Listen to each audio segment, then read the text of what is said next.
அவர்களே காலை வணக்கங்கள். பிரம்ம முகூர்த்தத்திலே தயார் பண்ண ஆரம்பிச்சிட்டேன். பிரம்ம முகூர்த்த வணக்கங்கள். நல்லதே விரும்ப முருகானந்தன், விபிஎம்ஸ் கிச்சன் ஜெய்பனி சேனலுக்காக. ஊத்துக்குழியிலேருந்து சதீஷ், பாலண்ணா, சண்முக சுந்தரம், அம்மாபாளையத்திலேருந்து நிதிஸ்ரீ, பொள்ளாச்சியிலேருந்து சாமுண்டி, மைசூர்லேருந்து புனிதாமணி, அப்புறம் சேலத்திலேருந்து மணியன், தர்மபுரியிலிருந்து திருமால், திருநெல்வேலியிலிருந்து அனிதா, இப்படி தமிழ்நாட்டிலேருந்து எல்லோரும் கேட்டுக்கிட்டு இருக்கிறாங்க. இன்றைக்கி ஒரு புது மாதிரியான வித்தியாசமான சமையல், நான்வெஜ் தான் இன்றைக்கி ஞாயிற்றுக்கிழமை. இப்போ நீங்கள் பார்க்குறது முட்டை கருவாட்டு குழம்பு. ஆமாம், ரொம்ப அற்புதமாக இருக்கும். சாப்பிட்டு பாருங்கள். சுவை வேறு லெவல். ஓகேங்களா? ஓகே, இப்போ நம்ம அடுப்பில் வடைச்சட்டி வச்சுட்டோம். தண்ணி ஊற்றிட்டோம், நல்லா கொதிக்க விடுறோம். 2 முருங்கைக்காய் எடுக்கிறோம், துண்டு துண்டாக நறுக்கிறோம். அந்த சக்கையை, வெளியில் இருக்கிற சக்கையை எடுத்து போட்டுறோம். அது வேகட்டும். வேகிறப்போ நீங்கள் அது கூட நல்லா புளியை கரைச்சி ஊற்றுங்க. கொஞ்சம் சேர்த்து கரைச்சி ஊற்றுங்க. அப்புறம் பச்சை நிலக்கடலை அதை இடித்து போடுங்க. ஒரு கைப்பிடி எடுத்து இடித்து போடுங்க.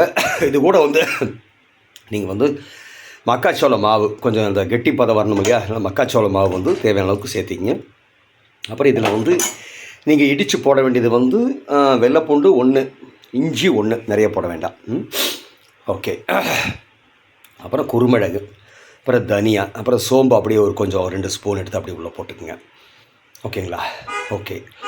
ஓகே. இப்போ நம்ம தேவையான அளவுக்கு மஞ்சள் பொடி சேர்த்திக்கிறோம், தேவையான அளவுக்கு மிளகாய் பொடி சேர்த்திக்கிறோம். தேவையான மிளகாய் கொஞ்சம் அதிகமாக சேர்த்திக்கிறோம். வர மிளகாய் விதைகள் எடுத்துகிட்டு ஒரு 4-5 மிளகாயை போட்டுங்க. கொஞ்சம் காரத்தூக்கலாக இருக்கட்டும். தேவையான அளவுக்கு உப்பு சேர்த்திக்கிங்க. கொதிக்கட்டும். ஓரளவுக்கு கொதிக்கிறப்போ நீங்கள் 2 முட்டையை நல்லா உடைச்சி கைகளால் பிசைஞ்சு அது கூட கலந்துருக்குங்க. அந்த இதில் நல்லா கலந்து விட்டுருங்க. அது கொதிக்க அது கூட நீங்கள் கருவாடு, நெத்திலி கருவாடு ஒரு கைப்பிடி எடுத்து அது நல்லா சுத்தம் பண்ணி, மண் இல்லாமல் சுத்தம் பண்ணி அதை இது கூட போட்டு வேக வைங்க. நல்லா வேகட்டும். அப்புறம் கருவேப்பிலை தலை போட்டுங்க. கொஞ்சம் இத்தினோண்டு முருங்கைத்தலை இருந்தால் அதை போட்டுக்குங்க. பெருங்காயம் வேண்டியதில்லை, நல்ல வாசமாக இருக்கும். இது கூட நீங்கள் தேவைன்னா 1 ஸ்பூன், தேவைப்படுறவங்க சர்க்கரை, கரும்பு சர்க்கரை சேர்த்துக்குங்க. இல்லைன்னா விட்டுருங்க. ஓகேவா? ஓகே, அவ்வளோதான். இதெல்லாம் சேர்த்தியாச்சு. நல்லா கொதிக்கட்டும்.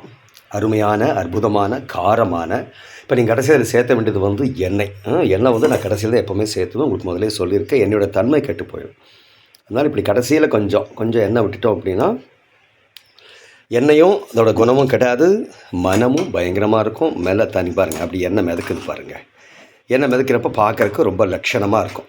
ஏன்னா ஒரு பதார்த்தம் செய்கிறோம், அது லட்சணமாகவும் இருக்கணும் இல்லையா? அப்போ இதை நம்ம சுவைச்சு பார்க்குறோம் எப்படி தான் இருக்குது அப்படின்னு. பாருங்கள், நான் இப்போ சுவைக்கிறேன்.